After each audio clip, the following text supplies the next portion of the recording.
Thank you very much for giving me this opportunity again to talk to African parliamentarians.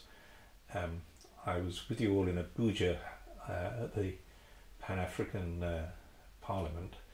I apologise that I can't be with you again in person today, but here goes for this opportunity. I've done quite a lot of work on migration with a recent book called Exodus, and so what I'm going to say really draws on the lessons that I pulled out from there. So let's start with migration within Africa, and I think one of the big lessons from the importance of migration policy is that if you don't get policy right, the domestic populations get very anxious, and that produces xenophobia, hostility to the immigrants within your society. All societies will have a stock of immigrants, and it's very important that that the majority population doesn't turn hostile towards them. And I think what we've learned from mishandled European migration is that the roots of that hostility are a sense of fear that policy on migration is out of control. And so I think that at the heart of tackling xenophobia is a coherent and effective migration policy which the government communicates to citizens so that citizens are no longer fearful. So that's why migration policy is really important. Now, migration within Africa is partly economic and partly a lot of sort of refugee movements. And the policy where you can really, I think, do something more is on economic movements. Within the various regions, such as the East African Community, SADC, ECOWAS, it really is sensible to have the same sort of free movement of peoples that Europe's now got. I do a lot of travelling in Africa, and when I travel with my African friends from one country to another, it's very often the case that I have freer movement than they do, and that's really crazy. So many of your countries are quite small as economic units, and so you're really in the range where you benefit from deeper regional integration, and free movement of peoples, of workers, it would be a really important thing to develop. In many ways it's easier than free movement of trade. So that's the first point. Let me turn now to movement between Europe and Africa, and the migration of Africans to Europe, viewed from the perspective of Africa, is sometimes a good thing and sometimes a bad thing. What Africa really needs out of migration to Europe, first and foremost, I think, is skill development.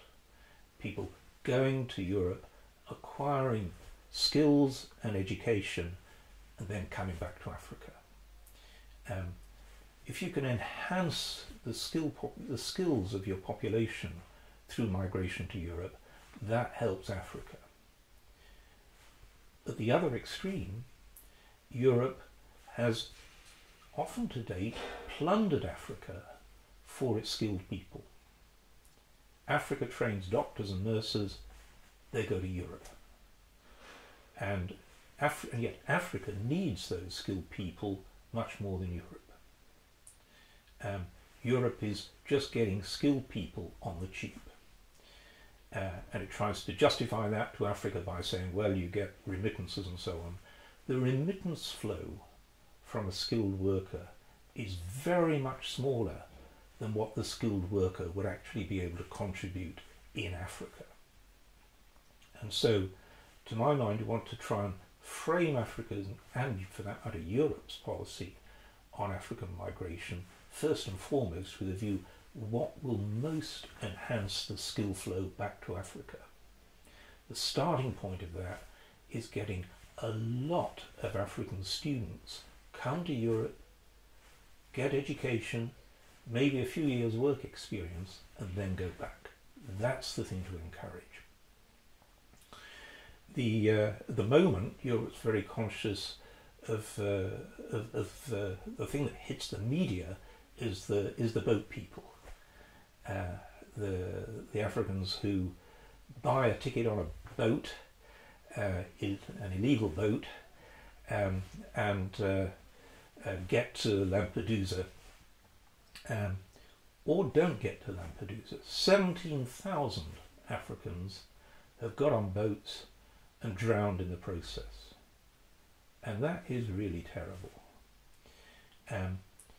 Obviously the people getting on boats are not the poorest people, because they have to pay on average several $1,000s to get those boat tickets. So I think there's a lot of confused thinking in Europe that by letting in boat people we're actually helping Africa. And it's really up to Africans to say, Europe, you're not helping. You're inducing young risk takers to get into boats that sometimes sink. And so far, as I say, 17,000 Africans have died that way. And if Europe thinks it's addressing African poverty that way, it needs to think again. So this is something that Europe needs to tackle. It is, to my view, ridiculous that you have more rights of access to Europe once you put a foot on a Lampedusa beach than if you stay in Africa and apply through normal legal processes to get the rights to immigrate.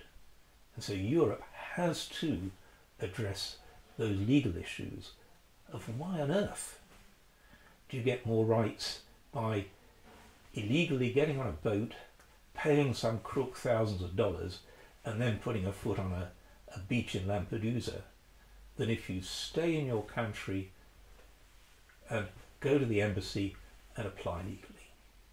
That's the heart of the mistake which has killed so many Africans. So, just to summarise, the free movement of peoples within Africa would be a real economic benefit. The refugee problem I'm not going to tackle. I think there's a moral duty of rescue which safe countries have to offer to the populations, the troubled populations of neighbouring countries from time to time. And that's not going to go away.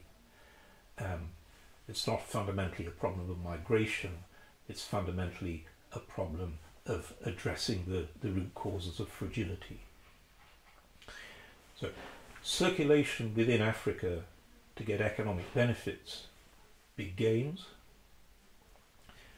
Migration from Africa to Europe can produce big gains, but it can also just be yet another form by which Europe plunders Africa. If all that happens is Africa trains in then its brightest and best, go and stay in Europe. Thank you very much.